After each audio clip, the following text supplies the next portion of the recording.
আজকের এই দোয়া মাহফিল অনুষ্ঠানের সম্মানিত সভাপতি, এই কলেজের অধ্যক্ষা, আমাদের মাঝে উপস্থিত আছেন এই তেজগাঁও মহিলা কলেজের গভর্নিং বোর্ডের চেয়ারম্যান ইসমাইল জবিল্লা ভাই, আমাদের মাঝে উপস্থিত আছেন আমার সাথে আগত বিএনপি নেতৃবৃন্দ, উপস্থিত শিক্ষক, শিক্ষার্থী বোনেরা, আসসালামু আলাইকুম। আজকে আমরা এখানে উপস্থিত হচ্ছি বাংলাদেশের তিনবারের প্রধানমন্ত্রী দেশনেত্রী বেগম খালেদা জিয়া অসুস্থ, হাসপাতালে চিকিৎসাধীন আছেন। তার সুস্থতা কামনার জন্য আল্লাহ পাক যেন তাকে সুস্থ করে দেন।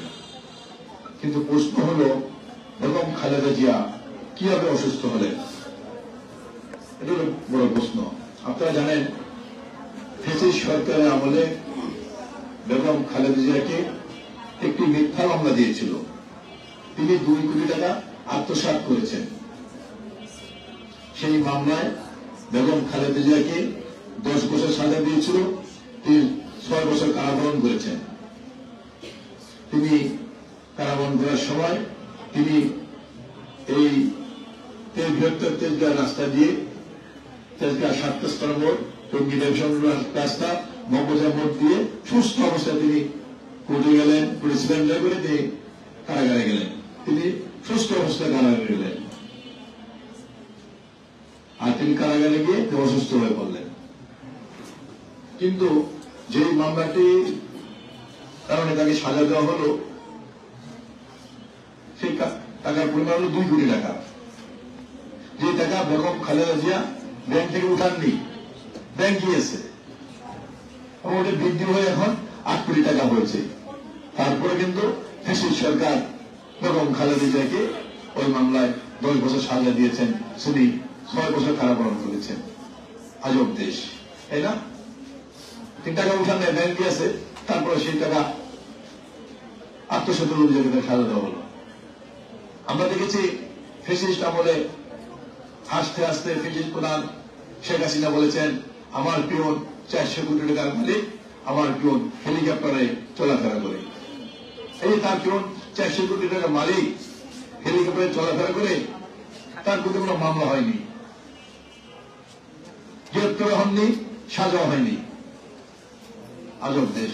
একটি পিয়ন সে 400 কোটি টাকার মালিক এবং রাষ্ট্রের প্রধান বললেন তার মুখ দিয়ে, কিন্তু গ্রেপ্তার হননি, সাজা হয়নি, মামলা হয়নি। আবার ফ্যাসিস্টের আমলে হঠাৎ করে আমরা পত্রিকায় দেখেছি বাংলাদেশ ব্যাংক থেকে 4000 কোটি টাকা উঠা হয়ে গেল। বাংলাদেশ থেকে 4000 কোটি টাকা উঠা হয়ে গেল। আর এই ফ্যাসিস্ট সরকারের অর্থমন্ত্রী বলেছিলেন 4000 কোটি টাকা কোন টাকাই না।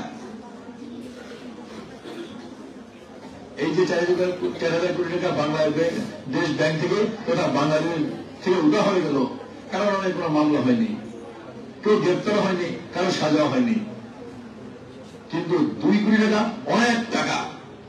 বেগম খালেদা জিয়া 3 বার প্রধানমন্ত্রী ছিলেন, তার স্বামী রাষ্ট্রপতি ছিলেন, তার স্বামী সেনাপ্রধান ছিলেন, তিনি নাকি 2 কোটি টাকা চুরি করেছেন। এটা তাকে 10 বছর সাজা দেওয়া হলো, তিনি 6 বছর কারাবরণ করলেন। তিনি সুস্থ কারাগারে গেলেন। কারাগারে যাওয়ার পরে তাকে সুরপ্রজনে মেরে ফেলার চক্রান্ত করা হলো। কারাগারে যাওয়ার পরপরই তিনি অসুস্থ হয়ে পড়লেন। বাংলাদেশের বিশেষজ্ঞ ডাক্তাররা তার চিকিৎসা করলেন। চিকিৎসকরা বললেন, বাংলাদেশের বাড়িতে বেগম খালেদা জিয়ার আর কোন চিকিৎসা নেই, বাঁচাতে হলে উন্নত চিকিৎসার জন্য দেশের বাইরে নিতে হবে। কিন্তু ফ্যাসিস্ট সরকার শেখ হাসিনা বাইরে নেওয়ার অনুমতি দেননি। দেশের বাইরে থেকে বিশেষজ্ঞ ডাক্তার আসলেন, তারাও চিকিৎসা করলেন। তারা একই কথা বললেন, বাংলাদেশের বাড়িতে বেগম খালেদা জিয়ার আর কোন চিকিৎসা নেই, উন্নত চিকিৎসার জন্য বাইরে নিতে হবে। ফ্যাসিস্ট প্রধান শেখ হাসিনা অনুমতি দেননি। ফ্যাসিস্ট প্রধান শেখ হাসিনা ভেবেছিলেন বেগম খালেদা জিয়া জেলখানায় তিনি মৃত্যুবরণ করবেন, অথবা মৃত্যুর ভয়ে তিনি ফ্যাসিস্ট প্রধান শেখ হাসিনার সাথে আপোষ করবেন। কিন্তু শেখ হাসিনা যেটা ভেবেছেন এটা উল্টোটা হয়েছে। যে নেত্রী দীর্ঘ 9 বছর সুরাতে এরশাদের বিরুদ্ধে আন্দোলন করেছিলেন, সুরাতে এরশাদের সময় তাকে অনেকবার গৃহবন্দী করে রাখা হয়েছিল, অনেকবার তিনি বাসা থেকে বের হওয়ার পরে গাড়ি থেকে নামিয়ে দেওয়া হয়েছিল। তিনি সারাদিন এই ট্রাক গেটের সামনে রাস্তায় বসেছিলেন। এরশাদের সময় বেগম খালেদা জিয়াকে কুরবানি হোটেল থেকে টেনে হিঁচড়ে গ্রেপ্তার করা হয়েছিল। তারপরে কিন্তু বেগম খালেদা জিয়া সুরাতে এরশাদের সাথে কোনো আপোষ করেননি। তিনি বাংলাদেশের মানুষের সাথে নিয়ে তিনি এরশাদের বিরুদ্ধে আন্দোলন সংগ্রাম করে বাংলাদেশের মানুষকে একটি গণতন্ত্র উপহার দিয়েছিলেন, সুরাতের পতন ঘটিয়ে। সেই নেত্রী আপোষ করার কথা নয়, আপোষ করেছিলেন সেই দিন শেখ হাসিনা। আপনাদের চট্টগ্রামে আওয়ামী লীগের একটি জনসভায় 32 জন লোক মারা গেল পুলিশের বিরুদ্ধে। সেদিন শেখ হাসিনা বলেছিল এরশাদের সাথে যারা নির্বাচন করবে তারা হবে জাতীয় বেঈমান। কিন্তু তারপর দিন শেখ হাসিনা ঢাকায় এসেই এরশাদের সাথে নির্বাচন গেলেন। তার কথাই সেদিন সে জাতীয় বেঈমান হিসেবে প্রতিষ্ঠিত হয়েছিলেন। সে আপোষ করতে পারেন, সে ভেবেছিলেন বেগম খালেদা জিয়া মৃত্যুর ভয়ে আপোষ করবেন। ওই যে একটা কথা আছে না, ফজর নামাজের আগে পুষ্করিণীর পারে একজন গেছেন নামাজে উজু করতে, আরেকজন সারা রাত চুরি করে পুষ্করিণীর পারে গিয়েছেন হাত মুখ ধুইতে। হুজুর বললেন চোরকে লক্ষ্য করে, ও লোকটা কত ভালো, নামাজ পড়তে করার জন্য উজু করতে আসছে। আর চোর ভাবলেন ও আমার মধ্যে একটা চোর, সারা রাত চুরি করে উজু করতে আসছে। যার যেরকম স্বভাব সে সেটাই চিন্তা করে। শেখ হাসিনা স্বভাব হলো আপোষ করা, সেটা ওটাই ভেবেছেন বেগম খালেদা জিয়া আপোষ করবেন। কিন্তু না, বেগম খালেদা জিয়া জেলখানা থেকে একটি নির্দেশনা বাংলাদেশের মানুষকে দিয়েছিলেন, একটা আহ্বান করেছিলেন, আমার মৃত্যু হবে, তারপর বাংলাদেশের মানুষ ঐক্যবদ্ধ হয়ে এই ফ্যাসিস্টকে এদেশ থেকে বিতাড়িত করে এই দেশকে মুক্ত করতে হবে, এদেশের গণতন্ত্র ফিরিয়ে আনতে হবে। সেই নির্দেশ শুনে বাংলাদেশের প্রতিটি মানুষ বিএনপির ভারত চেয়ারম্যান তারপরে নেতৃত্বে আন্দোলন সংগ্রাম করে এদেশ থেকে ফ্যাসিস্টকে আমরা উৎখাত করেছি। ফ্যাসিস্ট প্রধানের মন্ত্রীরা এই এলাকার কুখ্যাত এমপি স্বরাষ্ট্রমন্ত্রী কামাল সহ এবং বাংলাদেশের এমপিরা এবং এমনকি ফ্যাসিস্টের নিয়োগপ্রাপ্ত জাতীয় মসজিদের খতিব তারাও কিন্তু চোরের মধ্যে এই দেশ থেকে পালিয়ে গিয়েছেন। পৃথিবীর ইতিহাসে এটা বিরল। আজকে আমরা ফ্যাসিস্ট মুক্ত হয়েছি। আমরা যারা রাজনৈতিক কর্মীরা কারাগারে ছিলাম, আমরা তারা জেল থেকে মুক্তি লাভ করেছি। আমাদের নেত্রী বেগম খালেদা জিয়া ফ্যাসিস্টের কারাগার থেকে মুক্তি লাভ করেছেন। মুক্তি লাভ করে তিনি উন্নত চিকিৎসার জন্য দেশের বাইরে গিয়েছেন। কিন্তু আমাদের নেত্রী কিন্তু সুস্থ হননি। এই যে জেলখানায় 6টি বছর তাকে সুরক্ষণে বেড়ে ফেলার চেষ্টা করা হয়েছিল, 6টি বছর তিনি কোনো চিকিৎসা পাননি, চিকিৎসা সেবা পাননি। এই কারণে কিন্তু তার দেহের অনেকগুলো গুরুত্বপূর্ণ অঙ্গ একদম নষ্ট হয়ে গিয়েছে, কাজ করছে না। কারণ তিনি 6 বছর কোন চিকিৎসা সেবা পাননি। 6 বছর তাকে 16 পর্যন্ত দেওয়া হয়েছে মেরে তোলার জন্য। তার জন্য তিনি আর সুস্থ হননি, তিনি আবার দেশে ফিরে আসলেন। আপনারা দেখেছেন গত মাসের 23 তারিখে বেগম খালেদা জিয়া আবারও অসুস্থ হাসপাতালে ভর্তি হয়েছেন। তিনি চিকিৎসা দিয়ে যাচ্ছেন। চিকিৎসার এক পর্যায়ে আমাদের নেত্রী ডাক্তার যারা আছেন, বাংলাদেশের বিশেষজ্ঞ ডাক্তার, তারা বলেছেন ডাক্তারি পেশায়, ডাক্তারি শাস্ত্রে বেগম খালেদা জিয়ার আর কোন চিকিৎসা নেই। এখন সিদ্ধান্ত আল্লাহ পাকের, আল্লাহ পাক যা করেন তাই আমাদের মানতে হবে। আমরা দেখেছি তারপর দিন শুক্রবার ছিল, বাংলাদেশের এমন কোন প্রান্ত নেই, এমন কোন এলাকা নেই যেখানে যে মসজিদে বেগম খালেদা জিয়ার জন্য দোয়া করা হয়নি। শুধু মসজিদে মাদ্রাসায় নয়, বিভিন্ন ধর্মের ভাইরা কিন্তু তাদের উপাসনালয়ে বেগম খালেদা জিয়ার জন্য তারা দোয়া করছেন, প্রার্থনা করছেন, আল্লাহ পাক যেন আমাদের নেত্রীকে সুস্থ করে দেন। অর্থাৎ বাংলাদেশে সমস্ত মানুষ আমাদের নেত্রী বেগম খালেদার জন্য দোয়া করেছেন। শুধু বাংলাদেশে নয়, বিশ্বের সমস্ত দেশের যেসব দেশে মুসলমান ভাইরা আছেন তারা কিন্তু বেগম খালেদার জন্য দোয়া করেছেন, আল্লাহ পাক যেন তাকে সুস্থ করে দেয়। আমরা দেখেছি সোশ্যাল মিডিয়ায় খুললে দেখা যায় বাংলাদেশে সিনিয়র আলেমরা তারা কিন্তু মন খুলে বেগম খালেদা জিয়ার জন্য দোয়া করেছেন। এর একটি কারণ হলো বেগম খালেদা জিয়া আলেমদেরকে সম্মান করতেন, আলেমদেরকে শ্রদ্ধা করতেন। বেগম খালেদা জিয়া বাংলাদেশের ইসলামী উম্মার নেত্রী ছিলেন। বেগম খালেদা জিয়া তিনবার ক্ষমতায় ছিলেন, প্রধানমন্ত্রী ছিলেন। তিনি বাংলাদেশের ইসলামী শিক্ষা বিস্তারের জন্য কাজ করেছেন। তিনি বাংলাদেশে আমাদের যে মাদ্রাসাগুলো আছে, কওমি মাদ্রাসা, সেই কওমি মাদ্রাসা উন্নয়নের জন্য কাজ করেছেন, কওমি মাদ্রাসা শিক্ষার বিস্তারের জন্য কাজ করেছেন। এই কারণে কিন্তু বাংলাদেশের আলেম সমাজ আজকে বেগম খালেদা জিয়ার জন্য মন করে দোয়া করছেন।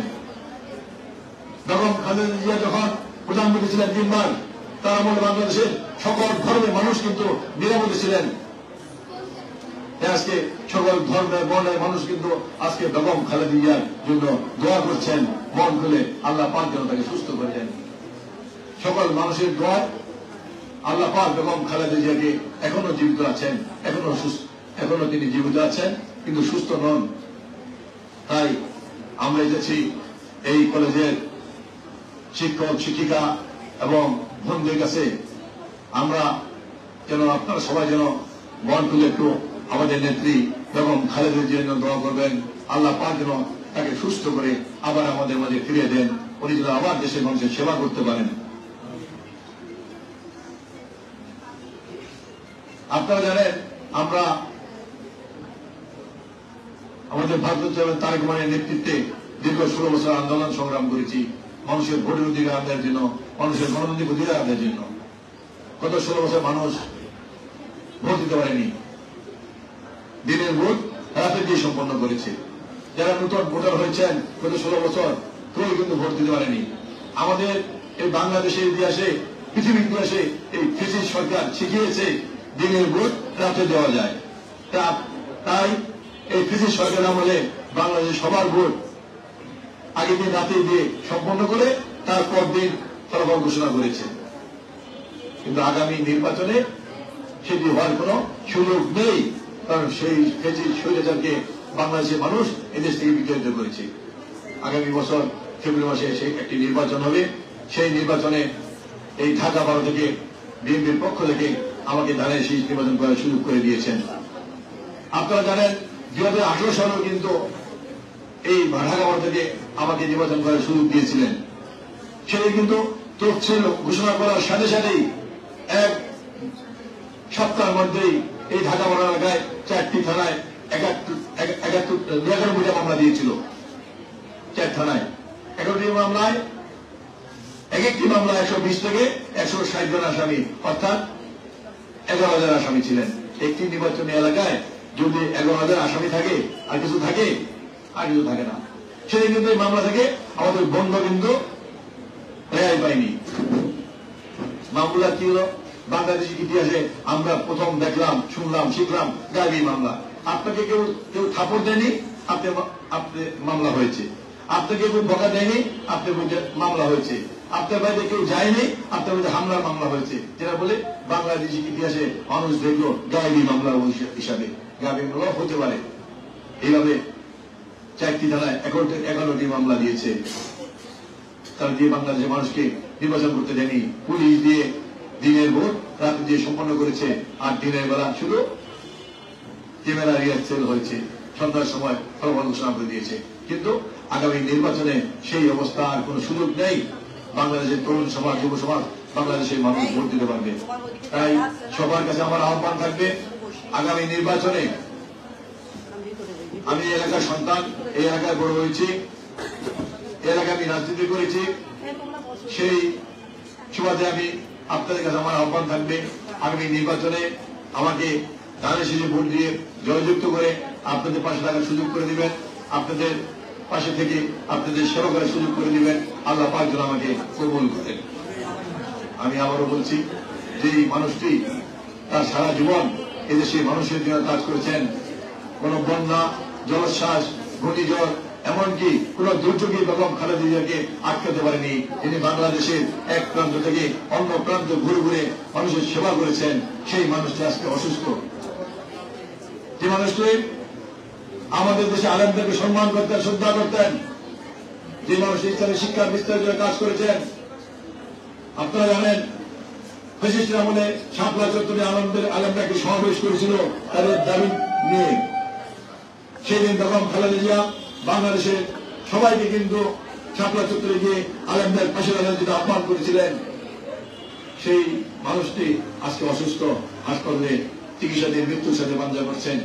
তাই তার জন্য একটু মন খুলে দোয়া করবেন, আল্লাহ পাক যেন তাকে সুস্থ করে আমাদের মাঝে ফিরে দেন। সেই দাবি জানিয়ে, সেই আহ্বান জানিয়ে আমি আমার বক্তব্য শেষ করছি। খুদা হাফেজ। বাংলাদেশ জিন্দাবাদ।